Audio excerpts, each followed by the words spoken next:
유익한 건강정보와 알기 쉬운 의학상식을 알아보는 시간. 안녕하세요. 메디컬 플러스입니다. 남성들이라면 반드시 검사와 치료를 받아야 하지만 그 방법과 발병 부위의 특수성으로 검사를 꺼리게 된다는 전립선. 섣불리 자가 진단을 내리고 민간요법으로 혼자 치료하는 사람들이 많아 주의가 필요한데요. 오늘은 전립선염의 진단과 그 치료법에 대해 알아봅니다. 메디컬 플러스 그 두 번째로 혈류량이 증가할 때 많이 발생하며 요즘같이 날씨가 쌀쌀할 때 혈관 수축이 심해져 주의해야 하는 질병이죠. 협심증에 대해 알아보겠습니다. 영화 그린마일. 교도소의 간수로 근무하며 극심한 전립선염으로 고통받는 주인공 폴 에지컴 역할의 톰 행크스는 영화 속 전립선염 환자의 모습을 완벽하게 연기하며 그 통증을 실감나게 전달해 관객들의 호평을 받았는데요. 전립선염은 당장 생명에 위협을 주진 않지만 다양하고 계속되는 통증으로 남성을 괴롭히는 것으로 알려져 있죠. 중년 남성들이 가장 피하고 싶은 질환으로 꼽는다는 전립선염. 먼저 전립선과 전립선염이란 무엇인지 들어봤습니다. 전립선은 남성에게만 있는 기관인데 여성에게는 없는 남성의 고유한 장기입니다. 그래서 주로 정액의 일부분을 만들어내고 그리고 그 전립선 남성은 요도와 성기능의 같은 그 단일 통로를 이용하기 때문에 전립선에 문제가 생기면 배뇨장애뿐만 아니라 성기능장애도 동반이 될 수 있고요. 전립선염을 원인은 세균에 감염되는 급성 세균성 전립선염, 만성 세균성 전립선염으로 되고 또 하나는 세균이 아닌 대부분을 차지하는 비세균성 만성 전립선염이 있습니다. 청장년층 남성 10명 중 3명이 겪을 정도로 흔한 질환인 전립선염, 증상도 다양한데요. 먼저 배뇨와 관련된 증상을 보면 소변을 봐도 시원하지 않는다든가 소변을 자주 보러 간다든가 소변 줄기가 갈라져 나온다든가 소변을 다 본 뒤에도 찌끈찌끈 떨어져서 옷을 적신다든가 아니면 소변 볼 때 아프다든가 이런 증상들이 있을 수가 있고요. 성기능과 관련돼서는 흔히 중년 남성이라든가 남성들의 고민 중에 하나인 어떤 발기부전, 이런 발기능이 떨어진 능력이 있겠고 조루증, 그리고 간혹 가다가 정액에 피가 섞여서 오는 혈정액증 이런 증상들이 있을 수가 있습니다. 그리고 그 통증과 관련돼서는 전립선이 위치한 그 주위에 따라서 아랫배가 아프다든가 허벅지 안쪽이 당기가 아프다든가 엉덩이 부위가 아프다든가 또는 그 회음부락에서 항문과 고환 그 중간 부위에서 아픈 통증들을 호소할 수가 있습니다.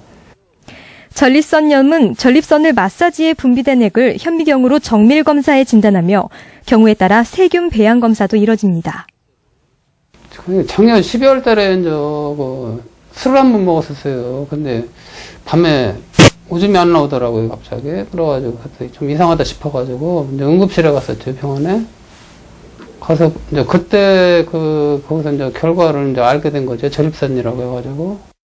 그 전에도 약간 병원에는 다녔었는데 그때는 뭐 심하지 않았으니까 그냥.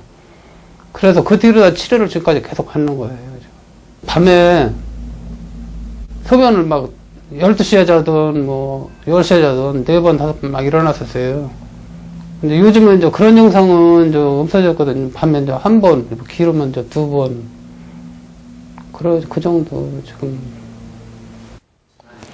한방에는 전립선이란 명칭은 없지만 그 기능과 작용으로 신장 등에 해당시키는데요. 여기 좀 안 좋으시고 여기하고 이런 부위가 좀 안 좋은 걸 알 수 있습니다. 이렇게. 한의학에서의 전립선염 치료는 환자의 증상이나 염증 정도에 따라 진행되는데요. 약간 아프시죠? 먼저 항염증 및 증상 완화에 도움이 되는 약물 치료를 기본으로 하며 전립선 주위의 혈액순환을 진시키고 그 통증을 줄여주기 위한 여러 한방적 치료가 함께 이뤄집니다.